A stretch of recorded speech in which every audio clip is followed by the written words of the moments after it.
Hello everyone, welcome back to my channel viewers. आज मैं आपके लिए कृष्ण जन्माष्टमी के दिन एक न्यू रीडिंग लेके आई हूँ आपके लव लाइफ के ऊपर। आज हम देखने वाले हैं कि आपकी लव लाइफ में कौन सा टर्निंग पॉइंट आने वाला है। ओके, इसके बाद जो रीडिंग होगी वो आपके करियर को लेके होगी कि उसमें कौन सा टर्निंग पॉइंट आ रहा है। अभी हम जो रीडिंग कर रहे हैं ये आपकी लव लाइफ को लेके कर रहे हैं। ओके, तो देखते हैं क्या कुछ होने जा रहा है आपकी लव लाइफ में आज से चेंजेस। तो ये जनरल रीडिंग होने वाली है, सभी ज़ोडिक साइन के लिए होने वाली है, तो इसे पॉजिटिव वे में लीजिएगा। जितना भी पार्ट इस रीडिंग का आपके साथ में रेजोनेट करता है उसे क्लेम करिए, उसे एक्सेप्ट करिएगा। डिवाइन को गाइस थैंक यू जरूर बोल दीजिएगा। आप तो खास दिन है तो थैंक यू तो बोलना बनता ही है ना। ओके व्यूअर्स, अगर आपके साथ में रीडिंग रेजोनेट करती है तो प्लीज़ लाइक कर लीजिएगा। चैनल सब्सक्राइब नहीं किया है तो चैनल को सब्सक्राइब कर लीजिएगा ऐसी और रीडिंग्स के लिए। तो चलिए गाइज आज की रीडिंग हम स्टार्ट करते हैं। And guys one more thing, अगर आप मुझसे पर्सनल रीडिंग लेना चाहते हैं तो ऊपर दिए हुए कॉन्टैक्ट नंबर पे, ओके व्हाट्सअप नंबर है, इस पे आप मुझे कॉन्टैक्ट कर सकते हैं। तो चलिए देखते हैं आपकी लव लाइफ में क्या चेंजेस आ रहे हैं। ओके, तो सबसे पहले गाइज हम आपकी थोड़ी सी पास्ट की एनर्जी देखेंगे कि पास्ट में आप दोनों के बीच में क्या हुआ है। ओके, वो देखना भी ज़रूरी है ताकि आपको ये रीडिंग पता चलेगी आपसे रेजोनेट करेगी या नहीं करेगी। Okay, so please divine angel बताइए व्यूवर्स के लिए इनकी लाइफ में क्या हुआ है, क्या ऐसी बातें हुई हैं और कौन से बदलाव अब आने वाले हैं इनकी लव लाइफ के अंदर। सो प्लीज़ डिवाइन एंजल बताइएगा मेरे व्यूवर्स की लव लाइफ, इनके रिलेशनशिप में कौन से बदलाव आएंगे, किन चीज़ों में बदलाव आएंगे, किस कंडीशन में इनके बदलाव आएंगे। So please divine angel guide करिएगा। Okay, so let's see, are you ready? तो चलिए देखते हैं। Okay, we have page of wands, first card है। ओके, एस ऑफ सोर्ड की एनर्जी है हमारे पास, सिक्स ऑफ पेंटिकल्स की एनर्जी है।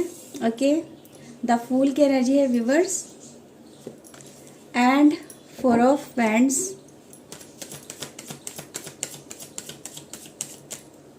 Okay, and nine of cups की एनर्जी। ओके, देखते हैं और क्या रिफ्लेक्ट होता है आपकी लव लाइफ के अंदर। Okay, ten of pentacles, temperance, the world, ace of cups, nine of wands and seven of cups की energy. Okay, bottom of the deck है हमारे पास ace, page of cups and eight of wands की। Okay, तो viewers सबसे पहले देखिए guys, मुझे यहाँ पे ये नज़र आ रहा है कि पास्ट में जो आपका रिलेशनशिप गाइज चला आपके पर्सन के साथ में, वो काफ़ी ज़्यादा अच्छा था। मतलब एक रोमांटिक उसके अंदर एनर्जी बहुत ज़्यादा थी, है ना। एक दूसरे के साथ में ऐसा भी था कि आप दोनों एक दूसरे के साथ में आई थिंक शादी भी करने के लिए सोच रहे थे, या तो शादी कर चुके थे या शादी उसके साथ में करने की आपकी पूरी प्लानिंग थी। क्योंकि ऑलरेडी हमारे पास ये चीज़ें नज़र आ रही हो कि फोर ऑफ बैंड के नीचे हमारे पास सिक्स ऑफ बैंड की एनर्जी है, जो कम्प्लीटली मतलब आगे बढ़ते हुए रिलेशनशिप को दिखाती है, जो शादी की तरफ आगे बढ़ रहा था, जिसमें इतना ज़्यादा गहराई थी, इतनी ज़्यादा मजबूती थी इस रिलेशनशिप के अंदर कि जैसे कि मेड फॉर ईच अदर वाली, कि हमें एक दूसरे के साथ में ही रहना है, हम दोनों एक दूसरे के बिना नहीं रहना है, साथ में रिलेशनशिप लेके चलना है। तो इतनी ज़्यादा प्लानिंग इस रिलेशनशिप में मुझे नज़र आ रही है। ओके, आफ्टर दैट गाइज इस चीज़ में, इस रिलेशनशिप के अंदर ये नज़र आया कि जो ये रिलेशनशिप आपका चल रहा था आपके पर्सन के साथ में, उसमें आपके पर्सन की लाइफ में सडन कुछ ऑप्शंस आ गए। ऑप्शन ऐसा आया आपके पर्सन की लाइफ में कि उनको लगा कि ये रिलेशनशिप से बेहतर मेरे पास और भी पॉइंट्स हैं, मेरे पास और भी ऑप्शंस हैं। ओके, सेवन ऑफ कप्स की एनर्जी है, यानी ऑप्शंस को दिखाती है, यानी कि कहीं ना कहीं आपके पर्सन की लाइफ में आपके होते हुए भी उन्होंने ऑप्शंस को देखा, ऑप्शन को तलाशा, उन्होंने आपको भी एज अ ऑप्शन ट्रीट किया। तो बहुत सारे इनके ऑप्शन लाइफ में आए, तो इन्होंने उस ऑप्शन को कहीं ना कहीं ऑप्ट किया जो इनको ऐसा लगा कि ये रिलेशनशिप या ये पर्सन मेरे लिए बहुत ज़्यादा बेहतर है और इसके साथ में रिलेशनशिप बनाने से मुझे ज़्यादा अच्छा मतलब मेरा भविष्य मुझे मिलेगा। ठीक है, तो एक भविष्य की गाइज यहाँ पे चाह नज़र आई आपके पर्सन के दिमाग के अंदर मुझे, और वही चीज़ें गाइज यहाँ पे रिफ्लेक्ट कर रही हैं। तो आपके पर्सन ने गाइज आई थिंक आपके साथ में वो समय आपके साथ में ब्रेकअप किया, या जो भी बातें हुई आपको कन्फ्यूज़न में रखा। ठीक है, आपको साथ में क्लैरिटी नहीं दी। ठीक है, आपके साथ में रिलेशनशिप छोड़ के दूसरे के साथ में रिलेशनशिप उसने ट्रीट किया, उसके साथ में गया वो आपका पर्सन। तो ये चीज़ें मुझे नज़र आ रही है। ओके, तो गाइज यही रिलेशनशिप में आपकी एक ऐसा उस समय टर्निंग पॉइंट था जिस समय आपको ना तो क्लैरिटी मिली, ना ही कोई सेटिस्फैक्शन नहीं मिला। आपको इस पर्सन की तरफ से अभी भी उम्मीद है, अभी भी होप है कि ये पर्सन कहीं ना कहीं वापस से रिवर्स बैक करेगा और मेरी लाइफ को कहीं ना कहीं फिर से एक न्यू स्टार्टअप मिलेगा, नया किक स्टार्ट मिलेगा। तो ये चीज़ें गाइज मुझे बहुत ज़्यादा यहाँ पे नज़र आ रही है। जैसे कि एक ऐसी एनर्जी गाइज यहाँ पे दिखाने की आपके पर्सन की कोशिश करिए। पहले आपके पर्सन गाइज आपको लेके बहुत ज़्यादा एडमायर करते थे, आपको लेके फैमिली प्लानिंग नज़र आ रही है, जैसे फैमिली को लेके बहुत ज़्यादा ये एक्साइटेड थे कि हाँ भाई मेरा जो ये पर्सन है जो मेरी लाइफ में, आपको एडमायर मतलब एडमायर गाइज इस तरह से नहीं कि जस्ट एक नॉर्मल रिलेशनशिप, कैजुअल रिलेशनशिप, वैसे नहीं था। इस रिलेशनशिप की शुरुआत तो बिल्कुल बेस से हुई थी, जस्ट एक अट्रैक्शन, और धीरे धीरे बढ़ते बढ़ते वो गाइज जैसे कि वो रिलेशनशिप एकदम फैमिली की तरह बन चुका था, जिसमें सब चीज़ें गाइस चल रही थी, रिलेशनशिप अच्छा से चल रहा था, एक दूसरे के साथ में फिजिकली आप कनेक्टेड थे, एक दूसरे के साथ में आप दोनों बातें करते थे, मिलते थे, जुलते थे, टाइम स्पेंड करते थे, कई कई घंटों एकदम से ऐसे गुजर जाते थे जैसे लगता था जैसे कि ये मेरा फैमिली है और मैं इसकी फैमिली हूँ। ठीक है, तो ये चीज़ें गाइज मुझे यहाँ पे नज़र आ रही है। ओके, तो गाइज यहाँ पे ये एनर्जी यही दिखाने की कोशिश कर रही है कि आपकी लाइफ में जो पहले ये सब चीज़ें हो चुकी हैं। ओके, लेकिन गाइज ये रिलेशनशिप कहीं ना कहीं अभी भी इसमें वो एक सोड एनर्जी गाइज कहीं ना कहीं मिसिंग नजर आ रही है, इन सेंस ऑफ कि जैसे किसी ने किसी का ट्रस्ट ब्रेक किया हो वैसा वाला। तो गाइज यहाँ पे मैं क्या ही कहूँ, क्योंकि गाइज हमारे पे ये दिखा दे रहा है कि आपके पर्सन के लाइफ में गाइज आपके पर्सन ने आपको भी नहीं छोड़ा है, अभी तक भी आपके पर्सन ने आपको नहीं छोड़ा है, जस्ट बैलेंस कर रहे हैं दोनों रिलेशनशिप को, आपको भी बैलेंस कर रहे हैं और आपके पर्सन को, मतलब जो थर्ड पार्टी है ना, उसको भी बैलेंस कर रहे हैं। तो आपके पर्सन, तो ये चीज़ें हैं गाइज, इसी वजह से आपके पर्सन गाइज दो, मतलब ना, ये एक तलवार है, दो धारी तलवार है, जहाँ पे आप एक तरफ आप हो, एक तरफ दूसरा पर्सन है, तो दोनों के बीच में ये पर्सन सिर्फ बैलेंस बनाने की कोशिश कर रहा है अपनी एनर्जी से। अभी तक गाइज यही एनर्जी यहाँ पे रिफ्लेक्ट कर रही है। ओके, और देखते हैं व्यूवर्स, यहाँ पे आपके पर्सन की तरफ से आने वाला टर्निंग पॉइंट आपकी लाइफ में ये एनर्जी से आपको निकाल के कहाँ लेके जाने वाला है। ओके, सो लेट्स सी। इस रिलेशनशिप के अंदर गाइज एक नई शुरुआत तो यहाँ पे नजर आ ही रही है। एस ऑफ कप्स की एनर्जी है, द फूल की एनर्जी है, यानी कि यही है कि ये जो पर्सन है आपका इस रिलेशनशिप को लेके फिर से एक नई शुरुआत करने की कोशिश कर रहा है। मिडिल एनर्जी गाइज यही नजर आ रही है इस पर्सन की तरफ से, और आपकी भी होप है। तो एक प्यार की शुरुआत तो गाइज यहाँ पे है डेफिनेटली। ओके, और क्लैरिफिकेशन लेते हैं, ये टर्निंग पॉइंट जो आज आपकी लाइफ में क्रिएट हो रहा है ये कहाँ लेके आपको जाने वाला है। ओके ओके गाइज, मेरे पास कार्ड ही उल्टे हैं I think. Okay, come to the edge, first card है हमारे पास। Okay, why, treasure island and serpentine. Okay okay viewers, we have building blocks, mending, chaos and conflict, and viewers we have to be fair. तो guys यहाँ पे आपके person जो है guys, देखिए एक तो एक ऐसे एज पे आके खड़े हो गए लाइफ के, एक ऐसे मुकाम पे आके खड़े हो गए हैं जहाँ से यू टर्न की एनर्जी गाइज मुझे नजर आ रही है, जैसे कि बेसिकली यू टर्न है, अब इसके अलावा कोई और ऑप्शन ही नहीं है आपके पर्सन के पास में।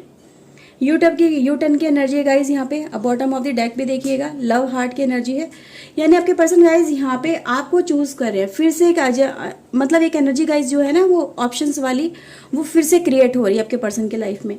तो आपके पर्सन गाइज फिर से एक ऑप्शन चूज करेंगे, और ऑप्शन गाइज यहाँ पे यू टर्न का नजर आ रहा है। ओके, ये कार्ड है ना गाइज, ये यू टर्न को बहुत ज्यादा रिफ्लेक्ट कर रहा है। तो यहाँ पे गाइज आपके पर्सन प्यार की तरफ अट्रैक्ट हो रहे हैं, अपने सोल कनेक्शन की तरफ अट्रैक्ट हो रहे हैं। ठीक है, उस पर्सन की तरफ जाने की कोशिश करें जिससे ये बहुत ज़्यादा प्यार करते हैं, जिसको बहुत ज़्यादा एडमायर करते हैं, जिनकी तरफ इनका अट्रैक्शन बहुत ज़्यादा है। ठीक है गाइज, तो ये चीज़ें नज़र आ रही है। कुछ चीज़ें गाइज यहाँ पे आपके पर्सन जो इनकी लाइफ से जा रहा है ना, उसको कैच करने की कोशिश कर रहे हैं, उसको पकड़ने की कोशिश कर रहे हैं, उसको रोकने की कोशिश कर रहे हैं। ठीक है गाइज, तो ये एनर्जी मुझे यहाँ पे बहुत ज़्यादा रिफ्लेक्ट हो रही है। मेंडिंग एनर्जी है गाइज हमारे पास, यानी रिलेशनशिप में फिर से जो यू टर्न क्रिएट हो रहा है, ये रिलेशनशिप को फिर से न्यू किक स्टार्ट दे रहा है, नई शुरुआत दे रहा है। ओके, तो नई शुरुआत गाइज यहाँ पे जरूर हो रही है आपके पर्सन के ऊपर। अगर यहाँ पे देखेंगे वाई की एनर्जी है हमारे पास, तो वाई की एनर्जी गाइज इस पर्सन की लाइफ में ये ऐसा चल रहा है पॉइंट, ऐसा टर्निंग पॉइंट लेके आ रहे हैं डिवाइन इसकी लाइफ में कि इसको ये रियलाइज होगा, इससे पूछा जाएगा कि तुमने ऐसा क्यों किया, और ये खुद अपने दिल से पूछेगा कि वाई मैंने ऐसा क्यों किया। ठीक है, मैंने उस समय सही ऑप्शन चूज़ नहीं किया, मैंने इनको छोड़ दिया और किसी और के साथ में आगे बढ़ गया, ये बढ़ गई मैं। ठीक है, तो ऐसा मैंने क्यों किया, मेरी लाइफ में ऐसा पॉइंट ही क्यों आया, ठीक है, कि आज मुझे इस पे चीज़ों को लेके पछताना पड़ रहा है, फिर से मुझे उन्हीं चीज़ों में लौटना पड़ रहा है जिन चीज़ों को मैं कभी छोड़ के आ गया था। तो गाइज यहाँ पे ये एनर्जी नजर आ रही है वाई की, क्वेश्चनिंग की एनर्जी है कि मेरी लाइफ में ऐसा पॉइंट आया ही क्यों, जबकि मैं उस पर्सन से इतना ज़्यादा प्यार करता था, वो पर्सन मुझसे इतना ज़्यादा प्यार करता था, हम दोनों शादी करने जा रहे थे, सब कुछ सही हो रहा था लाइफ के अंदर। फिर ऐसा एक पॉइंट आ गया कि मेरी बुद्धि खराब हो गई, मेरी मति भ्रम हो गई, मुझे कुछ समझ में नहीं आया। कहते ना विनाश काले विपरीत बुद्धि, बुद्धि का भ्रम हो जाना, उसको भ्रम में डाल देना। तो एक माया यहाँ पे गाइज नजर आ रही है। ओके, कृष्ण जी भी वैसे माया के स्रोत हैं, पूरी माया क्रिएट करते हैं, उनसे बड़ी माया तो कौन खेल सकता है। तो गाइज वही चीज़ें यहाँ पे नजर आ रही है आपके पर्सन की लाइफ में। गाइज वो भ्रम कहीं ना कहीं निकल रहे हैं, उससे बाहर निकल रहे हैं, क्वेश्चनिंग की एनर्जी है, जिसको लेके वो रिलेशनशिप में फिर से यू टर्न कर रहे हैं, रिलेशनशिप को फिर से ठीक करने की कोशिश करेंगे आपके पर्सन, उसको नया किक स्टार्ट लेंगे। ठीक है, तो गाइज ये चीज़ें यहाँ पे नजर आ रही है। जैसे ये रिलेशनशिप जो रुक गया था, जो शादी तक पहुँच चुका था या शादी हो गई थी और शादी से निकलने की आपके पर्सन कोशिश कर रहे थे, तो उसी को फिर से रीस्टार्ट करें, उसी इमारत को फिर से बनाने की कोशिश करें, उसी रिलेशनशिप को फिर से बिल्डअप करने की आपके पर्सन यहाँ पे कोशिश करते हुए नजर आ रहे हैं। ओके, तो गाइस ट्रेजल आइसलैंड है हमारे पास, 55 कन्फ्लिक्ट है। तो इनके अंदर इनके मन में जो भी कन्फ्लिक्ट चल रहे थे, जितने भी ऑप्शंस लेके ये चल रहे थे आपके पर्सन, कंफ्यूजन में चल रहे थे कि मैं इनके तरफ जाऊं या आगे बढ़ूं। ठीक है, तो गाइज वो जितने भी इनके दिमाग में कंफ्यूजन थी वो यहाँ पे क्लियर हो रही है आपके पर्सन। गाइज जैसे कि सतह पे ऊपर निकल के आ रहे हैं। ठीक है, सतह पे ऊपर आना गाइज यहाँ पे ये दिखाता है कि जो चीज़ें इन्होंने, जो फीलिंग्स आपके लिए आपके पर्सन इग्नोर कर रहे थे, उन्हें दबाने की कोशिश कर रहे थे, उनको यही लग रहा था कि मैं इसके लिए कुछ फील नहीं करता हूँ, अब जो मेरे पर्सन मेरी लाइफ में है या ये ऑप्शन में जो मेरी लाइफ में, यही मेरे लिए बेस्ट है। तो आपकी फीलिंग्स को, जो आपके लिए फीलिंग्स थे आपके पर्सन के दिल में, वो कहीं ना कहीं आपके पर्सन ने उन्हें दबाया, उन्हें इग्नोर किया। अब वही चीज़ें निकल के सामने आ रही हैं इनके सामने। तो क्या जैसे जैसे आपके पर्सन के लाइफ में ये टर्निंग पॉइंट चलता चला जाएगा, ये चीज़ें होती चली जाएंगी और ये होंगी भी। तो गाइस आपके पर्सन फिर से यहाँ पे रिवर्स बैक करेंगे, ऊपर अपनी फीलिंग्स को लेके आएंगे, अपनी फीलिंग्स को देखेंगे, सोचेंगे, समझेंगे और उन्हीं के साथ में फ्लोट करेंगे आप ही की तरफ गाइज यहाँ पे बढ़ते हुए, इसीलिए यहाँ पे नजर आ रहे हैं। फेयर जस्टिस की एनर्जी है गाइज हमारे पास, जैसे कि जस्टिस करेंगे खुद के साथ में, आपके साथ में, इस रिलेशनशिप के साथ में। ठीक है गाइज, तो इनको ये लग रहा है यहाँ पे ये एनर्जी जो है ना कार्ड के अंदर, वो ये बताने की कोशिश करिए कि इनके लिए क्या सही है और क्या गलत है, तुम्हारे लिए क्या ठीक है, क्या तुम्हारे लिए तुम्हें चूज करना चाहेंगे। डिवाइन की यहाँ पे गाइज एक इंटरफेरेंस ऐसी होगी कि आपके पर्सन का गाइज एक जैसे ना एक क्राउन चक्र एक्टिव होगा, उनकी बुद्धि से फिर वो काम लेंगे। ठीक है, जो अभी पहले दिल से फ्लोट कर रहे थे, जब दिल मचल गया, कभी इधर मचल गया, कभी उधर मचल गया, फिर अब अपनी बुद्धि से काम लेंगे कि नहीं मैंने गलती करी थी। ठीक है, और ये चीज़ें मेरे सामने आ रही हैं तो क्यों आ रही हैं और मुझे इन चीज़ों के साथ में अब क्या करना चाहिए। तो गाइज यहाँ पे ये नजर आएगा कि इनको पता चलेगा कि मेरे लिए क्या ठीक है और क्या गलत है। ओके गाइज, तो यहाँ पे ये चीज़ें आपकी पर्सन की लाइफ में होने वाली हैं और जैसे जैसे ये चीज़ें होंगी तो आपकी लाइफ में भी ये पर्सन रिटर्न बैक करेगा, क्योंकि रिटर्न बैक की एनर्जी गाइज ये कार्ड यहाँ पे पूरी पक्की तरह से पक्का करता है कि रिलेशनशिप फिर से रीस्टार्ट होगा, मेंडिंग होगी। अभी जो आपका पर्सन इस समय आपके बारे में जो नहीं सोच रहा था, अभी तक उसने नहीं सोचा, अपनी फीलिंग्स को इग्नोर किया, अपने ऑप्शंस के साथ में फ्लोट करा। ठीक है, मतलब अपनी बुद्धि से काम नहीं लिया, दिल मचलता रहा था इस पर्सन का, जैसे मनचला होना, तो वो एनर्जी गाइज कहीं ना कहीं यहाँ पे एंड हो रही है। ओके बस, तो बहुत ही अच्छा एक टर्निंग पॉइंट लाइफ में आपके आने वाला है। एंजॉय करिएगा इस रिलेशनशिप को, लाइफ में आगे बढ़िएगा, खुश रहिएगा अपने पार्टनर के साथ में। ओके फ्रेंड्स, तो चलिए गाइज मिलते हैं नेक्स्ट रीडिंग में। Till then take care yourself, God bless you guys, bye bye, thank you for watching guys, bye bye.